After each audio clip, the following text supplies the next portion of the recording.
Welcome to the next episode of the Skillsminer podcast, where Kirsty Mitchell and myself, Dinah Turner, are joined by Professor Pete Osborne, the Professor of Advanced Manufacturing from the University of Sheffield Advanced Manufacturing Research Centre. Hello and welcome to another Skillsminer podcast. I'm Dinah Turner, Customer Director of Skills. I'm joined by Kirsty, our CEO and founder, and today we're really delighted to speak to Professor Pete Osborne, who's the Professor of Advanced Manufacturing at the University of Sheffield, AMRC, Advanced Manufacturing Research Centre. That's correct, isn't it, Pete? It is, yeah, and thanks for inviting me along to talk to you today. You're very welcome. Yeah, it's great. I know, so Pete, it's just, we've been in dialogue with you for a little while now, and we thought, wow, what a fantastic opportunity to bring all of us together to really talk about all of the things that are emerging from the sector right now.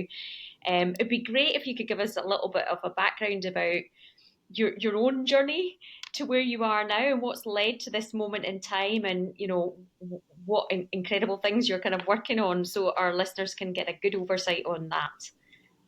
Yeah, sure. Thanks, Kirsty. So I've worked at the AMRC for 18 years, but the AMRC itself has been around for a little bit longer than that. So I think we're going into our 22nd year this year, and we're an applied research group within the University of Sheffield. So we take the great research that the university does, and we try and turn it into real world impact. And obviously, traditionally, universities are very good at developing new technology and new understanding. But there's a whole host of things that need to go on alongside that to turn that into real impact in industry and the outside world. And what the AMRC does is it looks to break down a lot of those barriers. So we think not just about the technology development, but also how do we bring the supply chain along with us, and what do we need to do for the workforce in terms of skills development and developing their competencies so that they're ready to be able to employ that new technology in their businesses. Wow, that's fantastic. And I for a long time, even with the earlier parts of our research here at Skills, that's something that's critically was missing in the beginning. Everything was quite siloed. Everybody was kind of doing their own component parts of it. So maybe you can break that down a little bit. What does that look like? The engagement processes that are involved in that lead to the research that you're doing, and are you working with big industry and manufacturing employers right now? What kind of key insights are you really gaining from their experiences of the labour market right now? Yeah, so I guess core to the AMRC model is the fact that we're actually a membership-led organisation. So we have around about 120 industrial members across two levels, and they'll pay into a shared pool of resource that's used to develop generic capability that they can all share into. And there'll be companies like Airbus, like Boeing, McLaren, Rolls-Royce, so the big OEMs and tier ones, but also their supply chain companies. So cutting tool manufacturers, software providers, material companies, equipment providers, across the entire supply chain. And over the course of any year, we hold a number of events with the members, and we really try and get into the detail of exactly what new manufacturing capability they need, and ultimately what change needs to occur in their organisation to actually bring that about. So I started off at the AMRC as a research engineer, developing that new technology understanding. But as I developed and as I gained more experience, I realised actually often it's not just those research projects which are on the critical path. Yep. We need to translate that information into the people that we work with, into the workforce. And a lot of our most successful projects have involved really that integrated team between the researchers at the AMRC, the people carrying out the processes at the partner companies, and all of their supply chain companies as well, so that we're getting that really effective transfer of knowledge. Its original creation all the way through into the people that are going to be deploying it on the front line, making components or cars or planes or whatever the ultimate product is. Mm. So you're connecting with those employers, those and their supply chain, and thinking about how the innovation, the change, the new thing is going to impact the workforce and the future of work for those organisations. So AMRC is helping to tie that picture together.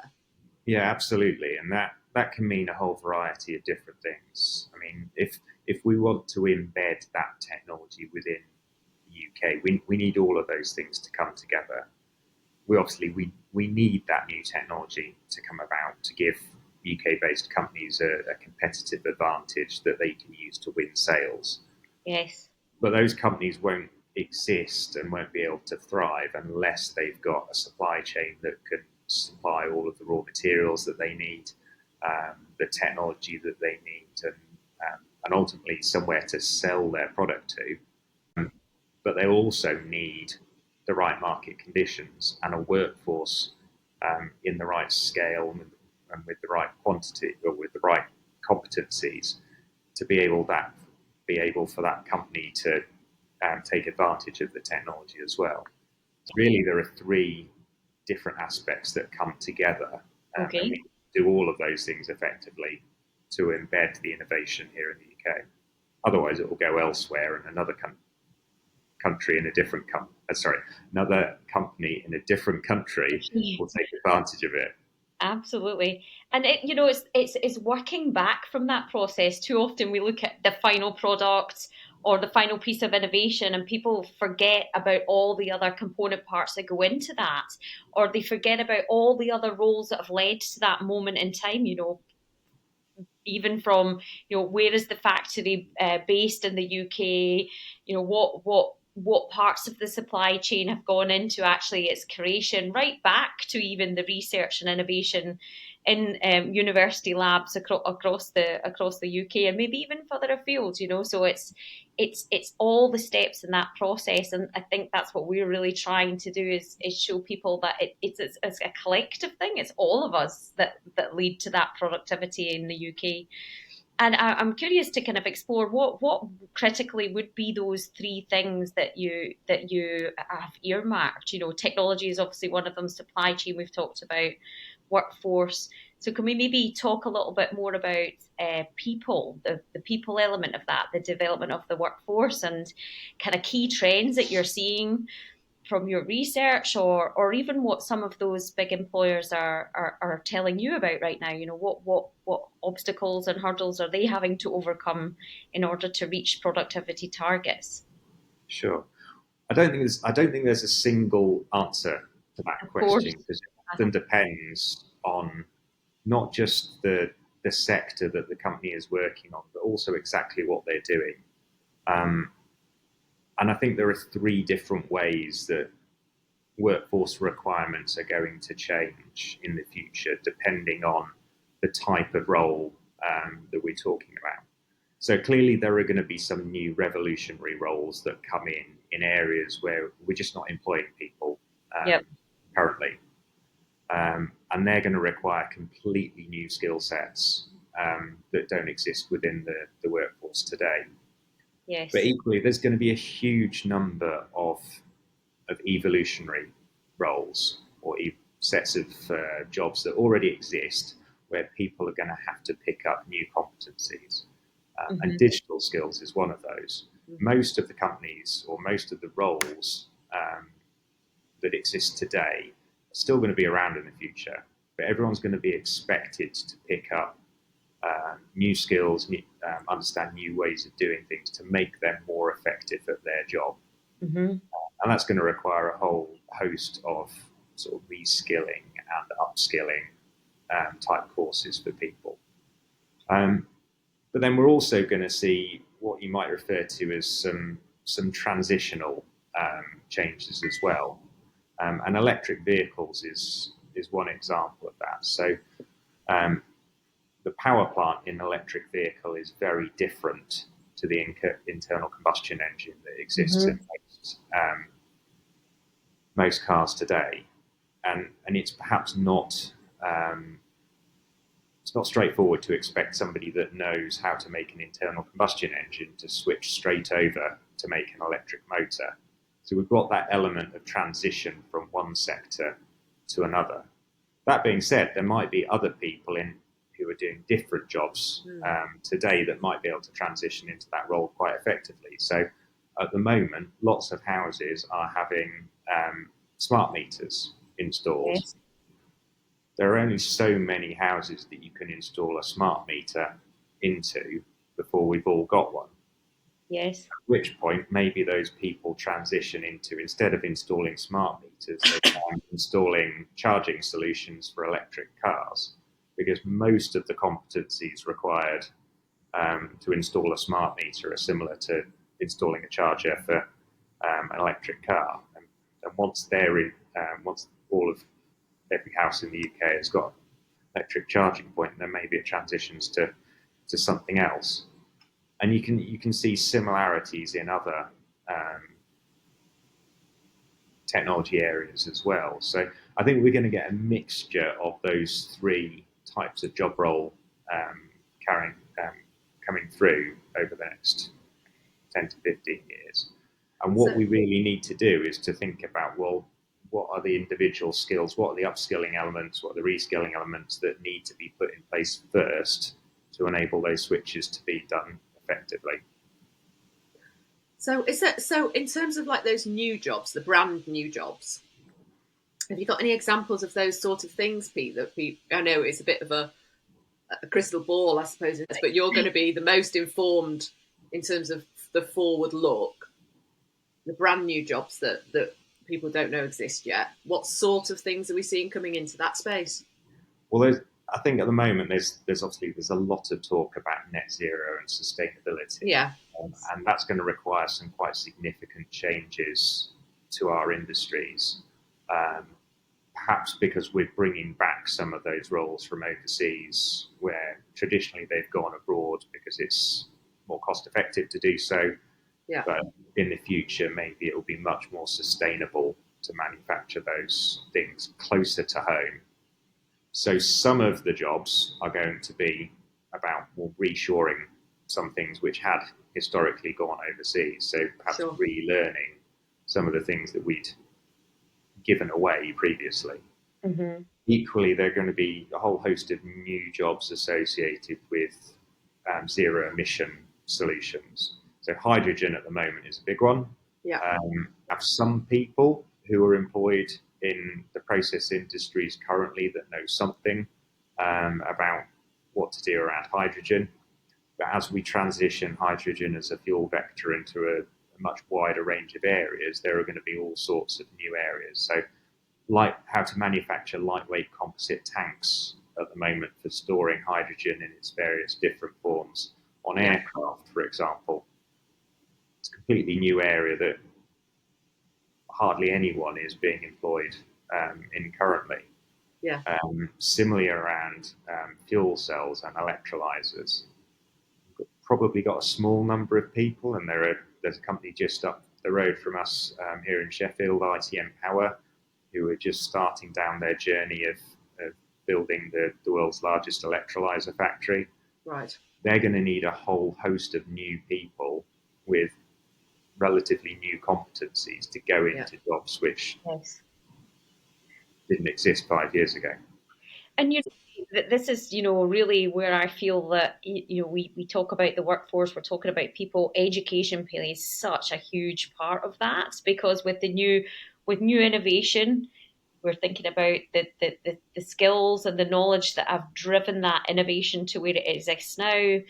The competencies that come from the research, and then this is the interchange of that knowledge from what we have in our qualifications, so that if you like, that meets the needs of the demand that we have.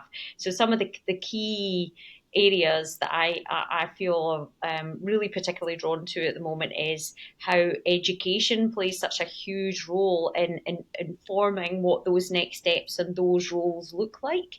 It'd be interesting to kind of get your take on that, especially given that you're stationed at the University of Sheffield. So, you know, what better place to kind of bring those three component parts together? Well, I think the first point really is around the fact that there's no single route for people to get from their starting point to where they end up. I mean, there's a whole variety of different routes. You can go through the very traditional university approach, so do your GCSEs, A levels, going to university where you're learning your theory, but then you need to learn about how to apply that practically into the workplace. You could equally, apprenticeships these days, but equally valid routes, and you could argue a more traditional route than university, which bring together the learning of technical skills and technical understanding with their practical application in a business. But equally, we're also going to have 80% of today's workforce is already in employment. So think about the people that are already in the workforce and how we're going to give them the skills and the competencies that they need. We're missing a massive trick there. So we need a whole variety of different routes for different people to end up where we need them and take advantage of the full workforce, rather than potentially what happens quite frequently is there's a lot of focus placed on the new entrants to the market. But we don't think quite as much about everyone that's already in the workforce who needs to evolve. And I'm constantly learning across my career, as you both are as well. We need to be able to tap into the right courses, the right sources of information, so that we know what we need to know to do our jobs effectively. Yes. And that can vary depending on how much detail we need to go into around a particular topic area as well. Yeah. And it's the evolution of those kind of qualifications staying up to speed with the requirements for industry as well. I think that there is a need for speed, more things coming through, more micro learning coming through, more snackable content, I think, for people to be able to integrate that into their working day as well. So always looking for kind of insights in that way to share with people that are either thinking about transitioning. You know, we've been working a lot with engineers that are transitioning, and so all the time they're looking for, well, what can I learn? Where do I get experience from? And I keep harking back to some of those the STEM or STEAM based subjects that we have in education right now, and thinking about how can that be made more accessible even to the workforce, the existing workforce that we have right now too. So I think it's like how do people conceive of engineering?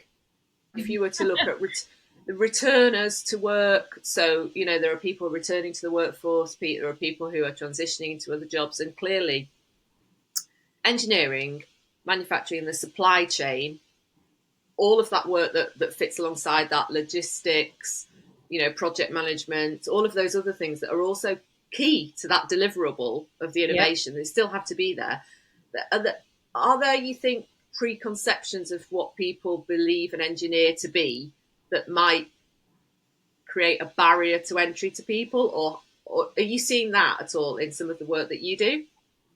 Yeah, I think preconceptions around, well, what is engineering and what is an engineer is probably one of the biggest sort of challenges that need to be addressed today, because there's a whole variety. Everyone has an idea about what engineering is, but many of those are based on quite outdated principles, and that manifests itself in a whole variety of different ways for different groups.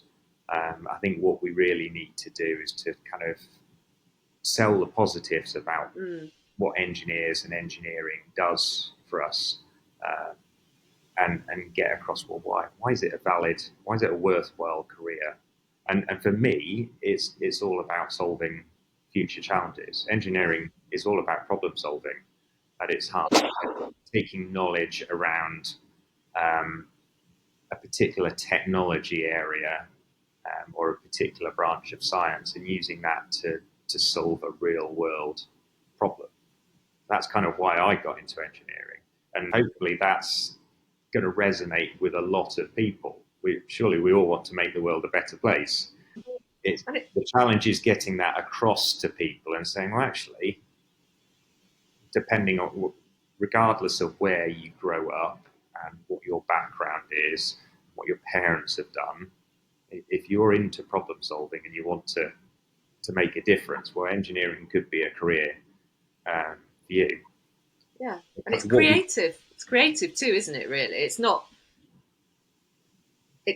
just what's gone before. Certainly, when you're looking at innovation, it's about creative thinking, creating new opportunities. It can be, but equally, it can be about observation as well, and trying to understand what's there and what's happening in a particular situation. So I think there's a lot of discussion about whether engineering is actually creative or whether it's about building understanding. But certainly there's a variety of different skill sets that might be required at any point in time. And you might move from, I guess, the creative problem solving situation to, I guess, the situations where you need to focus more on what's actually happening and the kind of the adherence to process to be able to prove that what you think is happening is actually happening for those reasons.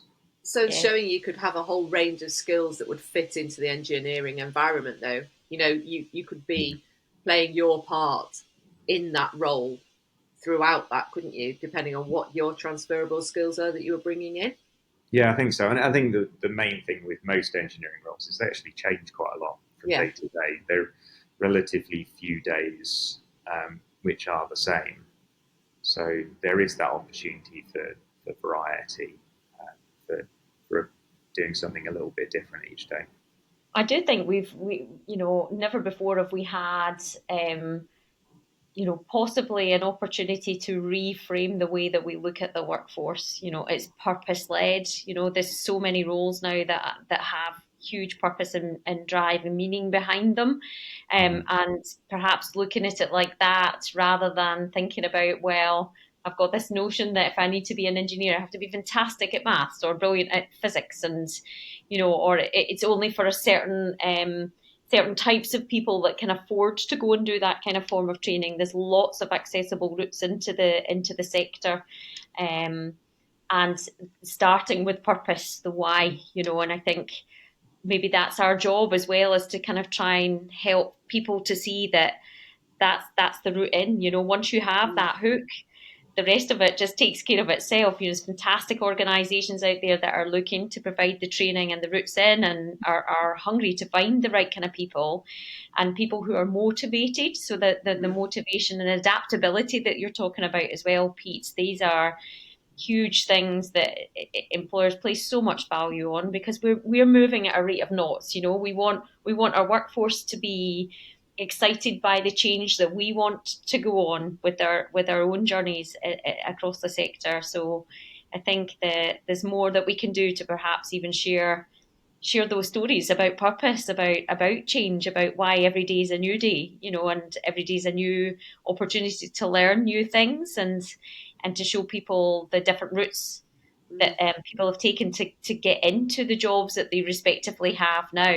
And again, starting just back at those 3 points that you talked about before, is transition and an evolution, and that's really what leads to that revolution, and without those steps before it, we don't make that final leap. We don't just suddenly end at revolution without those stepping stones that have taken us to that end point. So it's accessible. I think it's about making things feel accessible for more people. Well, we saw lots of this as well with digital skills. When we started looking at digital skills, especially cybersecurity, people thought, oh wow, you have to be super clever at code, or I have to. No one ever thought it starts with things like are you naturally a curious person? Do you like problem solving? Did you know that cybersecurity is not always just about things that we do online? There's lots of other intelligence that goes into that. And so again, it's just knowledge sharing and talking about what we do and demystifying, I guess, what these roles are. So at the University of Sheffield, Pete, you run apprenticeship programs and you have a big training centre and things like that, don't you, there? We So do, yes. do you want to tell us a little bit more about how people get involved with that side of it, or how you do outreach to make sure that people are seeing their abilities in that space, as an opportunity for them? Yeah, so the AMRC Training Centre here at the University of Sheffield runs a whole variety of manufacturing-focused apprenticeships, and they start off essentially with school-aged learners, so 16, 17, 18, who've just finished their GCSEs. What's slightly unique about how we do it here is that all of those learners are linked up with companies from day one. So when they apply to the training centre, they go through a basic assessment process to make sure that they've got the right background from an education perspective to be successful. But then they're matched up with a whole range of local businesses. So when they start their course, on day one, they're employed by that company. And that means two things. One, it means that they're earning salary straight away. So they're not racking up any debts as you would do with a traditional university course. But it also means that they've got a place to go and apply that knowledge to real world problems straight away. So after the first sort of couple of weeks, when they've started to get their feet effectively on the ground and figure out what they're doing, they can go back to their employer and they can start to apply the knowledge that they've learned in the classroom sessions directly to their problems. And that means they're able to make such great rates of progress doing that. And very quickly, they're able to start solving real problems. And a great example of that was about 5 years ago, Boeing set up their facility in Sheffield. Boeing had never had a factory in Europe, so they've got no existing workforce to take advantage of. They could have gone out and poached everybody else's workforce around the Sheffield area, but they didn't. They said, right, well, we're going to grow our own, and they came to the AMRC Training Centre to build their workforce for them. And that workforce was recruited locally. They went through essentially an accelerated apprenticeship, which involved them working in the scale-up facility that we set up for Boeing down the road. And then that factory opened 18 months later. And it meant the workforce had been, or all of the staff there had been trained on the processes that they needed, which utilised the latest technology. And on the day that that factory opened, the average age in the workforce was about 24 years old. Gosh. So they were a very young workforce, but they knew exactly what they should be doing to run all of the processes. And they're now producing parts to go on the 737 and the 777 leading and trailing edges for the wings. So that was a really good example. And there are a whole host of other examples, not just from big companies like Boeing, but from much smaller SMEs around the South Yorkshire and across South Yorkshire area and across the rest of the UK. Obviously, to be able to do that, though, we need enough people to be applying to do engineering in the first place. So linked to that, we have a very active STEM program at the AMRC, led by a lady called Kathy Barker, and Kathy goes out to all of the schools in the South Yorkshire area to really get all of the children at those schools engaged at an early age in engineering and hopefully enthused about a career in engineering. And many of the staff, like myself, go out and support Kathy in those activities and try and encourage the kids to come and learn a little bit more about engineering. And in an average year, we're visiting 30 to 40 schools in the local area. That might be somewhere around 7,000 school children. Yep. And I think what's key for us is we're seeing almost exactly a 50-50 split between the genders in those activities. Oh, that's good. And that's important. Yes. If we're trying to grow the engineering workforce, Yep. we can't rule out half of it or Exactly. half of the people coming through school.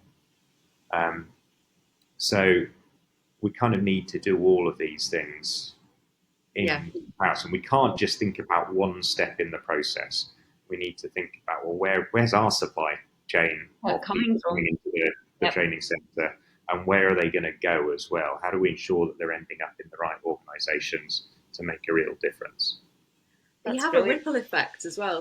Okay, so you have a ripple effect, don't you, in schools? I've always thought about this as because schools are actually a real community hub. Mm-hmm. Because you've got parents there, as well as children, as well as teachers, as well as families. You know, they fit around a lot more than just the students in the school. So the information that you share with those students, if they go home and talk about it, if they mention it to cousins and friends and so on, you've got, if you can excite people in that sort of setting, they have a ripple effect out to pass that information out to other people. And one of the things that I think is really important as well is women returners. I think returners to work is really important because you have a lot of people that will raise children and be incredibly well qualified to do a lot of different things, but sort of almost count themselves out of the workforce for a significant period of time. So it's good to know schools can also engage on that basis as well. In my experience, it's great to have parents to see stuff and they think, oh, well, I didn't know about that. I hadn't heard about that job. We weren't aware of those things, so that they can support the kids, but also, maybe it's big brother or maybe it's big sister or maybe it's the mum or maybe it's someone else. There's other opportunities in there to just share that information out. Yeah, I definitely think that's an important part of the puzzle, really, because it's really easy for us to go out as an organisation and visit schools and influence the people there through the lessons. But we're all influenced by the people around us as well. So our family, our friends.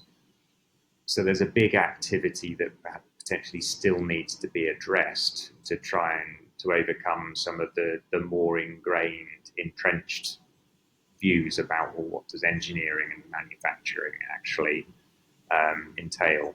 And everyone will have a family member with a history somewhere in a manufacturing company or engineering, but it will be based on something that potentially might be 30, 40 years out of date.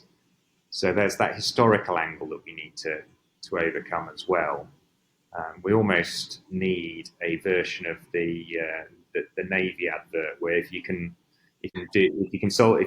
fix a bike, you can fix a motorbike, and then you can fix a car, and then you can fix a ship. Yeah.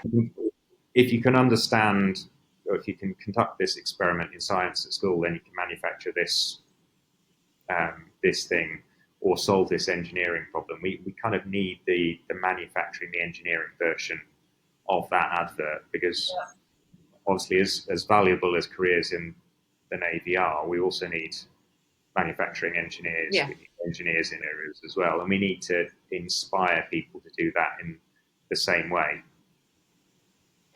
It starts in our communities, and I even reflect back to, my childhood and the pride that people had to be associated to that growth, that socio-economic growth. It gives people, again, going back to purpose, I think about purpose, and being able to share that with our friends and families, our own growth, our own earnings, all of the nice things that happen when we do have a stable job. And I think that's also another big role that we have to play in those areas. We now need to be engaging geographically in those places, regionally, and actually where those big industry traditional ports were before, these are now emerging and up and coming places for us, and so I wonder if there's something there that we could maybe tap into in terms of that kind of real sense of pride that we used to have in these sort of areas, in terms of the employers, the communities, the kind of sense of comradeship around the things that people were building together, and I just wonder if there's more that we can be doing to think about really how that sense of community really plays a part in our own economic growth. No, I think community is massively important because really it helps to build that sense of pride, as you were alluding to there, Kirsty. But I think place is also important as well. We need to really think about how all of those aspects that I was talking about earlier come together in certain locations. There are obviously I now live in Sheffield. Sheffield didn't really exist 200 years ago.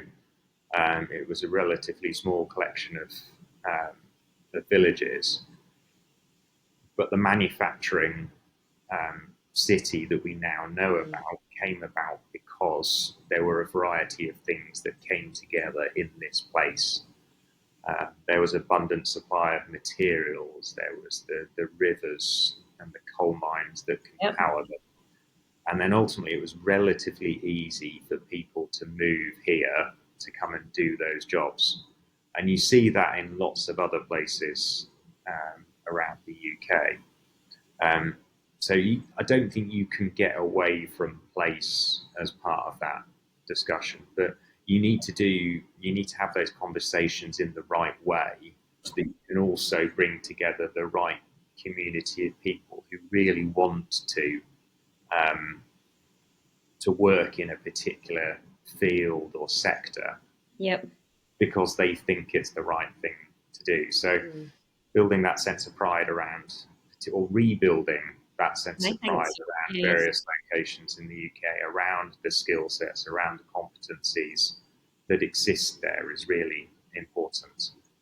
Yeah, and the maybe a kind of sense of the historical stuff that we think about, even with our grandparents. When I think back to my own grandfather and the shipbuilding industries, and the sense of comradeship round about the ports, and the all of the growth that came from that, and I think we now look at some of these places and we think, oh gosh, they've lost their charm, or but now there's a sense of growth and prosperity coming from new technology into those areas, but being repurposed for new things. And I think I don't think I'm not sure if we're seeing so much of that connection really coming through in the storytelling, or if you like, the marketing of these new jobs and roles and places to go and live, places that people maybe would have overlooked maybe traditionally as a place to go, move to, or study or learn or getting an apprenticeship in. They're going to become the new up and coming and kind of vibrant places. And I think it's exciting to see those places kind of refinding themselves again, and yeah, it's I never thought about that. I think it is really important, and you only have to look at the location that the AMRC is based on. Now, we're based on the site which used to be the Orgreave Colliery and Coking Works, built in Rotherham. And this area has gone through a tremendous change over the last 40 years. The Battle of Orgreave was here 40 years ago last month, actually. Where there was a huge change in the workforce, and it's taken a period of time to overcome that change. But the AMRC wouldn't have been set up here without that foundation of the skills that existed in the workforce around manufacturing, around problem solving, around the kind of the new understanding through the university. It was like, you could almost say that we could only exist here because of the convergence of those things. Yes. We just need to find the right topic for a variety of other locations around the UK where we've got those right transitional skills. And the example you gave there, Kirsty, about shipbuilding, there's a whole host of things around, let's say, offshore wind or other Perfect technologies where you examples. need many of the same skill sets Yep. that would traditionally have been used to manufacture ships. Well, you can manufacture the towers for offshore wind turbines or a whole variety of other things which we're going to need in the future. We Yes. just need a joined up national manufacturing strategy to ensure that we're putting the right effort in the right places to make them a reality. Mm-hmm, mm-hmm. I was going to tap into that a little bit earlier on when we were talking about the outreach work and the work that Boeing had done. Do you find that there is enough support for organisations to kind of kickstart those projects or programs? Because sometimes we maybe need the capital investment to kind of get started on that, or to take that brave, bold step in the first place. What sort of support or advice could you give SMEs that are maybe thinking about this right now, about where to begin or maybe who to speak to, or is there more advice that we can get from local or central government about how to start some of those programs? I think it's definitely evolving. Um, we're quite lucky in South Yorkshire that we were part of the first innovation zone in the UK that brought with it funding to help Mm-hmm. grow innovation in a particular area. So the Boeing factory actually predates that. That came in through some work that the local mayoral combined authority were doing anyway. Mm-hmm. But now there are a host of other innovation zones being set up around the UK. So there's a lot more devolved authority to do that. And it's working in slightly different ways depending where you are in the country. But I think Mm-hmm. there are um, opportunities now that didn't exist previously Mm-hmm. um, for different businesses. I think that the challenge, I guess, that SMEs have particularly is finding out what they are because they have fewer people Yes, who they can devote to doing those things. But again, that's potentially where community comes about. I think so. Historically, the big thing that other countries have done better than the UK is around community, around manufacturing organisations. So in Germany, you have the Mittelstand, the mid-sized companies um, that get together, and the owners of those businesses talk to each other about how they've solved their own Problems. problems. Yes. Um, sort of groups of companies, trade unions, sometimes have a um, Mm. um, bad name in the UK. But actually, there's a lot of benefits that come about from businesses talking to each other about their shared challenges Mm-hmm. in a non-competitive way. Yeah. So I think I'd encourage those businesses to seek out other companies in their local area who might have found some of those solutions Yeah. already, because often there's a lot to be done through collaboration with local businesses. And coming back to the Boeing example again, obviously it isn't just Boeing that's done well out of that factory being located here. Mm-hmm. We've got a whole host of examples of supply chain businesses locally that have done very well from um, Boeing setting up their factory, whether it's